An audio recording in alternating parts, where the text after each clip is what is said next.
Assam state education board बेजों फोसावजानाय higher secondary जोबथा आनजादनि जि फिथाइ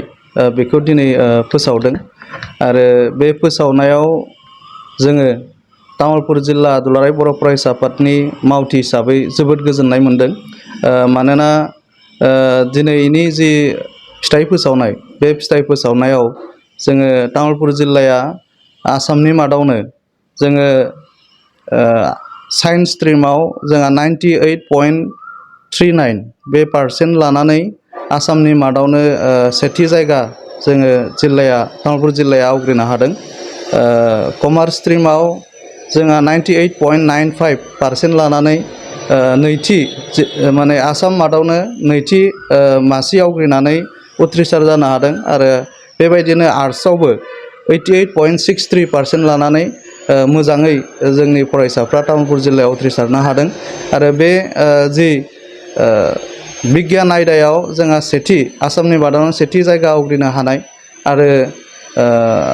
कमार्स स्ट्रिमाव जोङो नैथि जायगा आवग्रिनो हानाय बे फिथाइखौ मोननानै तामुलपुर जिल्लानि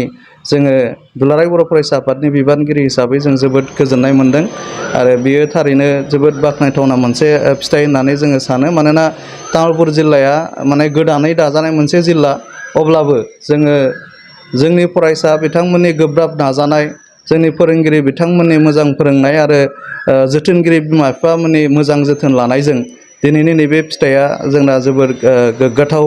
जादों। दा बेखौ जोङो गिबियाव तामुलपुर जिल्ला दुलाराय बर' फरायसा आफादनि जानानै जाय फरायसा बिथांमोना गोब्राब नाजानानै गावखौ बावसोमनायनि गेजेरजों फरायनानै गावनि रिजाल्टखौ मोजां खालामनायजों लोगोसेनो तामुलपुर जिल्लानि जि सोलोंथाइनि जि मोनसे मानदान्दा बेखौ आसामनि मादावनो मोनसे गोजौ मानदान्दा खालामनायनि थाखाय बा गोजौ मानदान्दायाव जोंनि जिल्लाखौ दोननायनि थाखाय जोङो साफ्रोमबो नाजाथाबनानै फरायनाय फरायसा बिथांमोनखौ जोङो जोबोद जों साबायखर बावदों आरो नैथियाव जों साबायखर बावनांगोन जाय फोरोंगिरि बिथांमोना गावनि फरायसाफोरखौ आसि थुनाय गावनि फिसा बायदियै फोरोंनानै मोजां रिजाल्ट खालामनायाव मदद खालामबाय। दा गुबुन फरायसालिनि तामुलपुर जिल्लानि सिङाव थानाय मोनफ्रोमबो फरायसालिनि फोरोंगुरु बिथांमोनखौ जोङो जिल्ला एबसुनिफ्राय रोजा जों साबायखर बावदों। थामथियाव जोङो साबायखर बावगोन जे गावनि गथ'खौ जोबोर खस्थ'नि गेजेरजों जोथोन लानानै जाय बिमा बिफा बिथांमोना गथ'खौ मोजां रिजाल्ट खालामनायाव मदद खालामबाय, साफ्रोमबो बिमा बिफा बिथांमोनखौ जोङो तामुलपुर जिल्ला दुलाराय बर' फरायसा आफादनिफ्राय जोङो साबायखर बावगोन। आरो बेजों लोगोसेनो जोङो मोनसे बाथ्राखौ बुंनांगोन जे तामुलपुराव दिनै जे हायार सेकेन्डारिनि जि जोबथा आनजादनि मोनसे फिथाइ बा रिजाल्ट, बे रिजाल्टआ मोजां जानायाव मोनसे कारनबो दंबावो। बे जाबाय तामुलपुर जिल्लाया थांनाय समफोराव जोंनि जि जिल्लानि सोलोंथाइनि मोनसे आबहावा, बे आबहावायाबो जोबोर मोजां। जोंनि गेजेराव दाङाबाजि गैयालासिनो सोलोंथाइनि मोनसे थासारि बा सोलोंथाइनि आबहावाया जोबोद मोजां जानायनि थाखायनो हयथ'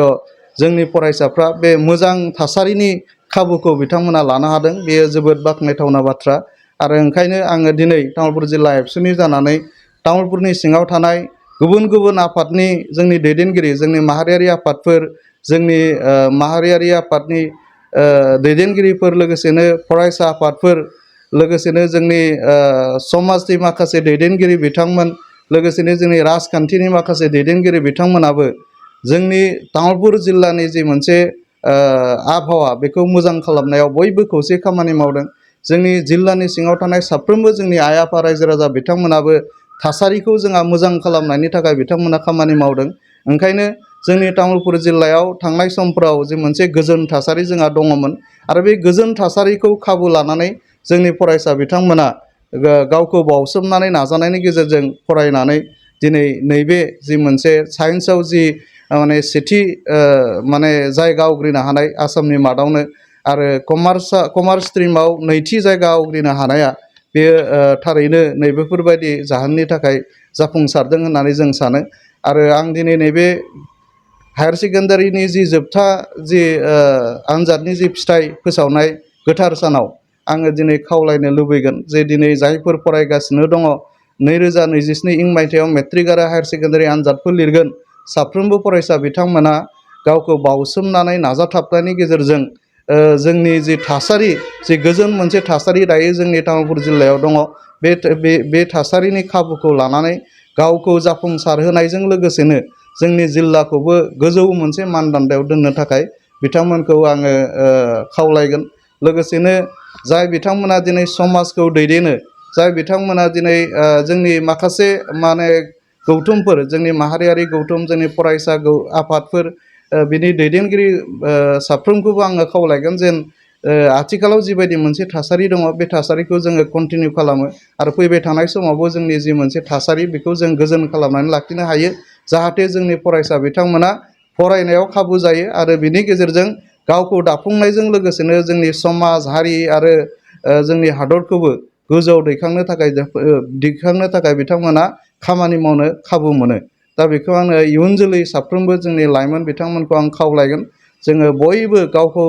जाफुंसार खालामनायजों लोगोसेनो जोंहा जोंनि समाज, जोंनि हारि, जोंनि हादरनि थाखाय मावनांगौ जोंहा बयहाबो दायथ' दङ आरो बेखौ मावलांनो थाखाय साफ्रोमबो इयुन जोलै बिथांमोनखौ आङो खावलायबाय। स्पेसियेलि जोंनि जायफोर दिनै फरायगासिनो दङ बिथांमोनखौ आङो गोसो होथाबनानै फरायनानै, गावखौ बावसोमनायनि गेजेरजों फरायनानै दिनैनि दिनाव जिखिनि मोनसे